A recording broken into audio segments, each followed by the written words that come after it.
Dahsyatan kuasa kasih dari Allah dan dalam agungnya karya Kristus serta kekalnya tuntunan Roh Kudus, ditakbiskanlah ibadat syukur hari ulang tahun ke-8 wilayah Manado Timur 6. Amin.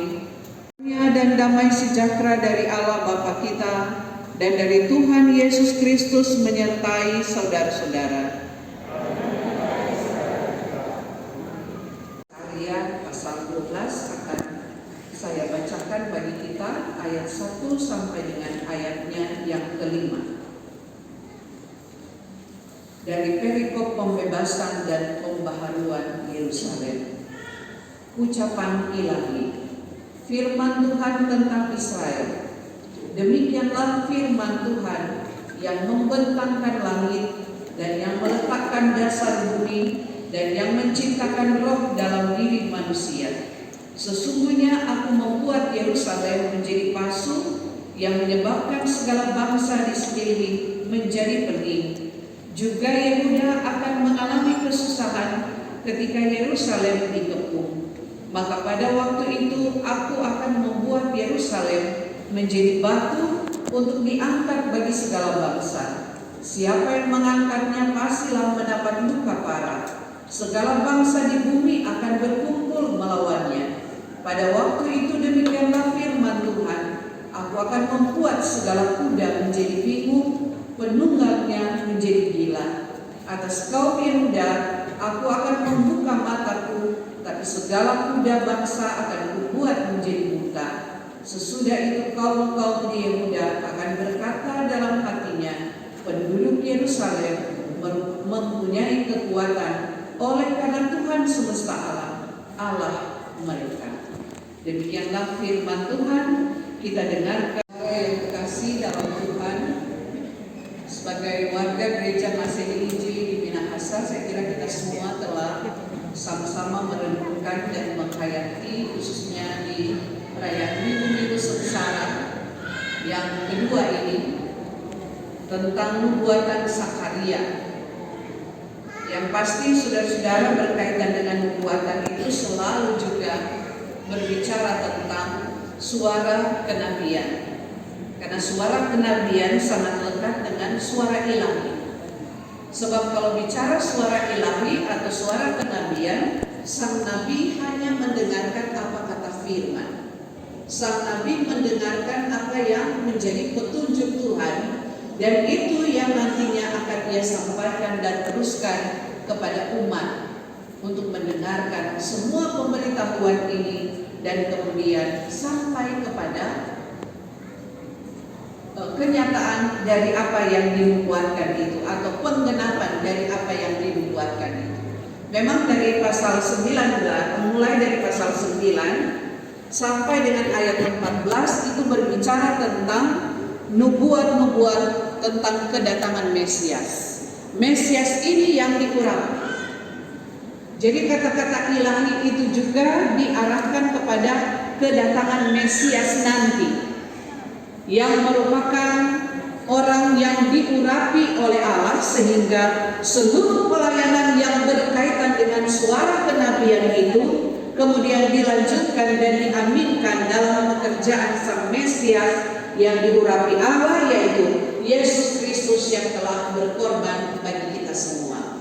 Nah, saudara-saudara yang terkasih, apa yang dialami oleh umat Israel khususnya dalam hal ini Yehuda dan Yerusalem ini berbicara tentang situasi pada waktu itu yang kebanyakan menerima pemberitaan firman dalam bentuk simbol. Karena kalau orang Israel orang kuat sekali baca simbol, ya. Kita mungkin tidak mengerti bacaan ini, tapi mereka sangat mengerti. Karena metafora atau simile itu menjadi kebiasaan dari umat Israel. Namun yang paling utama yang mau disampaikan di sini, saudara-saudara, kekuatan-kekuatan yang diandalkan oleh dunia sebagai simbol dari kuda yang menceritakan semua bangsa mengandalkan kuda. Di situ Tuhan akan membuktikan bahwa Dia lebih kuat, Dia lebih besar, Dia lebih dahsyat dari semua kuda dan kekuatan-kekuatan dunia yang menjadi simbol-simbol dari apa dunia ini. Nah, itu sebabnya ketika kita lihat di sini dikatakan para pedagang itu bahkan termasuk kuda akan menjadi buta, akan menjadi seperti orang gila, mau menyatakan bahwa tidak ada yang kuat, tidak ada kekekalan dalam kekuatan manusia. Hanya Tuhan yang kuat. Sebab itu akhirnya mereka mengakui karena ada Tuhan bersama dengan Yerusalem, sehingga mereka menikmati kemenangan dan merasakan pembebasan. Nah, bagi kita, saya kira saudara-saudara jemaat yang dikasih Tuhan, wilayah Manado Timur 6, kalau dari segi usia sejarahnya masih begitu singkat, sehingga dalam pembuatan sejarah itu juga masih begitu gampang ya. Kalau sudah lebih panjang, sudah lebih banyak tokoh-tokoh dan orang-orang, bahkan para pelayan yang melayani di dalamnya. Khusus untuk tahun ini, saya kira ini mungkin perayaan terbanyak dalam syukur yang dilakukan oleh wilayah Manado Timur 6, karena dilakukan dalam kebersamaan. Silakan Bapak Saudara Penatua Rio Donikabe bersama dengan rombongan.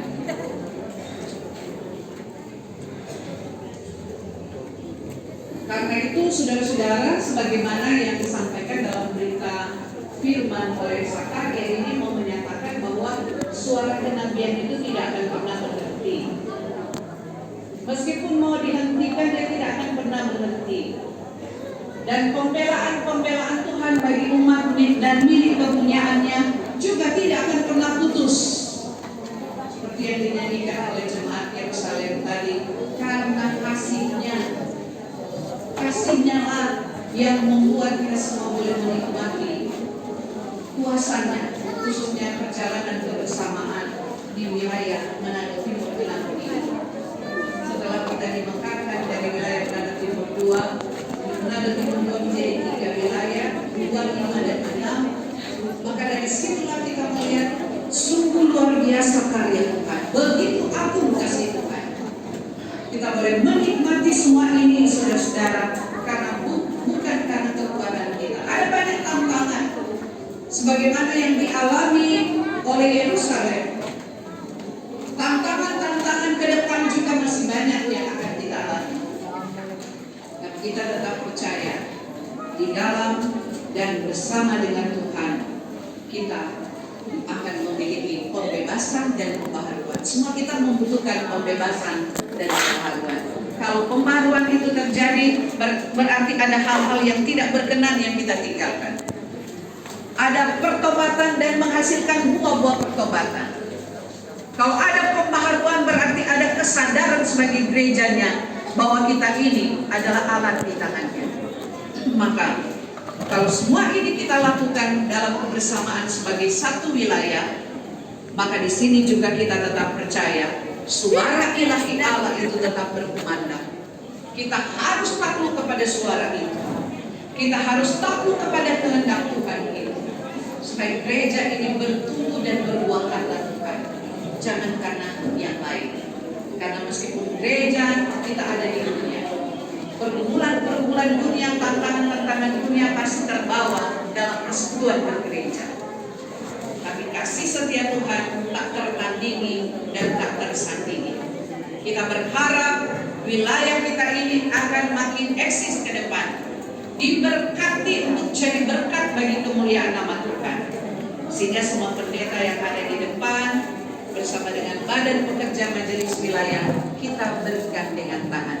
Karena kalau kita berjalan sendiri-sendiri, bukan tubuh Kristus ini sopok ini berjalan. Kalau bisa-bisa tuh tangan sendiri, kaki sendiri, kepala sendiri, talinga sendiri. Kira-kira kalau saudara mau kudapan, mau lari atau nyanda? Tangan mau bergerak sendiri, berjalan sendiri tuh kaki. Tapi karena kita adalah satu tubuh, maka kasih Tuhan bersama kita berbeda-beda. Karakter kita, karunia kita, talenta kita tidak sama. Tetapi kita melayani Tuhan yang satu, Tuhan pembela kita. Kita menyuarakan suara kenabian itu karena firman yang kita perkatakan, bukan kemauan kita, bukan keinginan kita. Karena kalau ini yang selalu kita lakukan, saudara-saudara, sekali lagi kita akan dibebaskan dari segala tekanan. Dan kita akan dibaharui oleh Roh Kudus. Di ayat pertama tadi sudah dikatakan, di hati tiap manusia diciptakan Roh Kudus, Roh dari Allah, Roh yang menuntun kita untuk mengerti dan mengenal segala kehendak Allah. Kalau itu selalu menjadi panduan bagi kita, maka pertumbuhan rohani kita akan semakin terasa hasilnya di jemaat iman, jemaat yang ada di wilayah Nagara, jemaat Victoria, jemaat Yudea, jemaat Yerusalem, jemaat Bethlehem, dan jemaat Efrata. Ini Pak, lokasi-lokasi lain di Israel sudah di sini semua. Kalau bicara tentang Yerusalem, ada Yerusalem di sini. Cuma Yehuda ada Yudea. Karena itu sekali lagi mari kita bersukacita, saudara, karena kita masih dipimpin oleh Tuhan. Lalu orang tidak bening karena COVID, sekarang puji Tuhan orang boleh laksanakan, maka segala kemuliaan kita persembahkan bagi Tuhan. Selamat bersukacita, selamat memasuki sejarah baru di usia ke-8. Teruslah berkarya bagi Kristus, biar nama Tuhan dimuliakan melalui wilayah Manado Timur 6 ini. Terpujilah Tuhan dan firman-Nya. Amin. Keyakinan kita bersama adalah bahwa hidup kita dan segala yang ada pada kita hanyalah anugerah yang harus selalu kita syukuri sepanjang hidup ini. Lanjutkanlah perjuangan hidupmu dalam ketaatan dan kesetiaan kepada Tuhan. Maka setiap hari engkau akan menyaksikan berkat Tuhan yang selalu baru. Tetapi janganlah engkau lupa untuk menjadi saksinya dalam keluarga, jemaat, dan masyarakat. Pergilah dan terimalah berkat Tuhan. Kasih Tuhan menghantar kamu semua untuk lebih dekat kepadanya. Kekuatan dari Tuhan menguatkan kamu semua di dalam pekerjaannya. Sukacita Kristus mengisi roh kamu dan diam di dalam kamu sekalian, sekarang ini dan sampai selama-lamanya.